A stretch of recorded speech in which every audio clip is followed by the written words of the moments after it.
Hello চাখোরস, কেমন আছো তোমরা সবাই? আজকে মোটামুটি 10 দিন হয়ে গেল একটা ট্রেনিংয়ের জন্য বানজেটিয়া কাশিমবাজারে যাচ্ছি। এবার সেখানে টাইট শিডিউল থাকার জন্য না আর বেরোনো হয় না। আর এদিকে চায়ের জন্য মনটা না আঁকুপাকু করে, ক্রেভিংটা একেবারে চাগার দিয়ে দেয়। তো আজকে একটু সুযোগ পেয়ে বেরিয়ে গেছিলাম চায়ের নেশায়। এবার বিষয়টা হলো, সব দোকানের চা কিন্তু ভালো হয় না। সেই রকম একটা মনের মধ্যে শঙ্কা নিয়েই পাশে একটা দোকানে গেলাম। গিয়ে বললাম, দাদা চা হবে? দাদা বলল, হ্যাঁ হবে।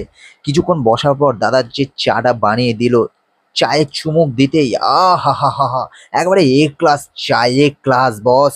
কি আর বলবো, জাস্ট মুখে লেগে থাকার মতো।